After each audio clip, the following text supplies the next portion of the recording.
Je m'appelle Léa, j'ai 26 ans aujourd'hui. Et cette histoire s'est déroulée en juillet 2023. À cette époque, j'étais encore mariée à Joe, et nous attendions notre premier enfant. J'étais enceinte d'un peu plus de 6 mois, dans une période de ma vie que je croyais stable. Heureuse, presque protégée par l'idée même de la maternité.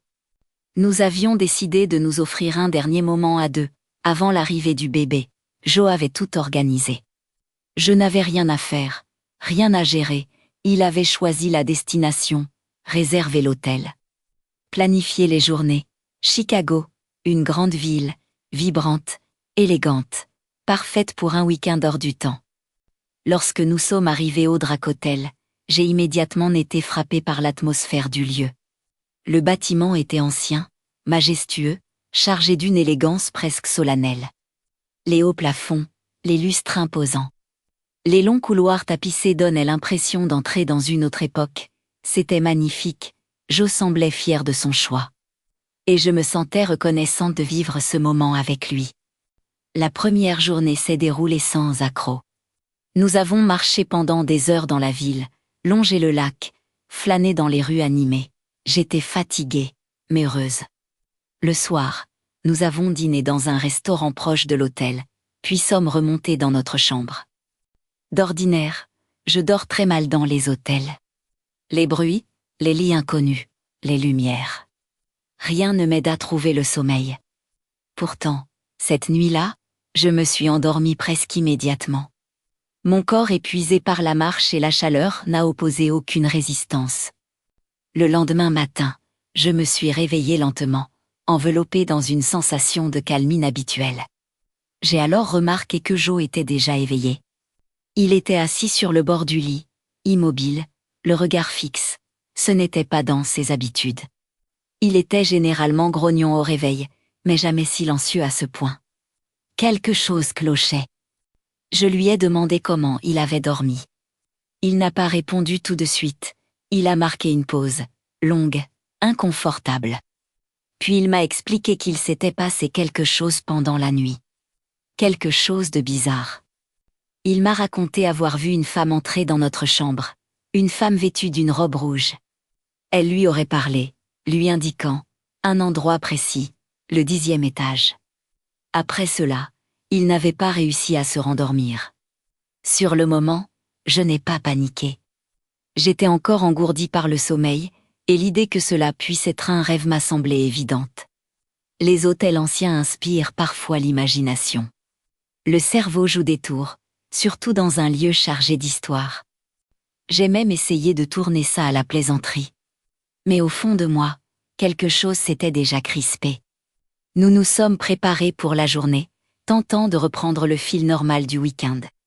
Petit déjeuner dans la salle du restaurant de l'hôtel, entouré de touristes, de serveurs pressés, de bruit de vaisselle, tout semblait normal. Trop normal. C'est à ce moment-là que j'ai ressenti le besoin de vérifier quelque chose, par simple curiosité, par amusement, peut-être. J'ai sorti mon téléphone et tapé quelques mots, femme en robe rouge Drac Hotel.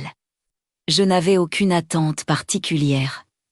Les résultats sont apparus presque instantanément. Et mon estomac s'est noué.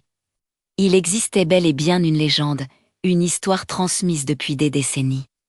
Celle d'une femme apparue au Drac Hotel au début du XXe siècle, une femme vêtue d'une robe rouge, élégante, magnifique. Selon les récits, elle aurait assisté à un grand gala du Nouvel An, dans les années 1920, elle venait de se fiancer, elle était amoureuse, pleine d'espoir. Ce soir-là, elle aurait découvert l'infidélité de son fiancé. Brisée, humiliée, incapable de supporter la trahison, elle serait montée au 10e étage de l'hôtel et aurait sauté dans le vide. Depuis, de nombreux témoignages parlent d'une femme en robe rouge apparaissant aux hommes, toujours aux hommes. Souvent avant des événements tragiques, des ruptures, des drames personnels. J'ai senti le sang quitter mon visage. J'ai montré l'article à Joe, son expression a changé immédiatement. Ce n'était plus de la curiosité, c'était de la peur, une peur froide, silencieuse. À partir de cet instant, le week-end a basculé. Même si nous avons tenté de poursuivre nos activités, quelque chose était brisé, Je n'arrivais plus à me détendre.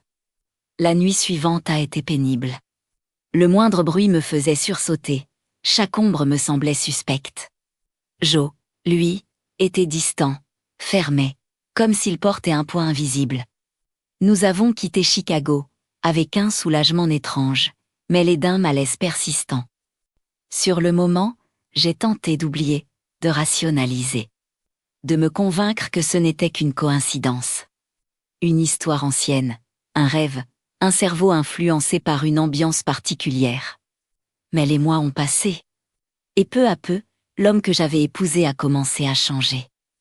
Les signes étaient subtils au début, des absences, des silences, des incohérences.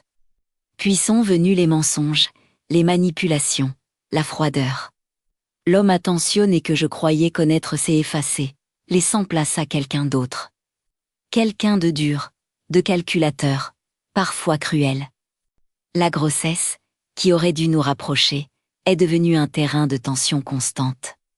J'ai commencé à me sentir seule, trahie, incomprise.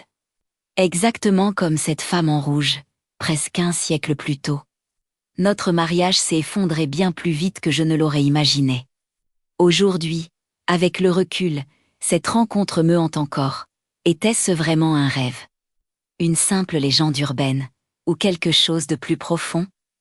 Je me demande souvent si cette apparition n'était pas un avertissement, un message, pas pour Joe, mais pour moi.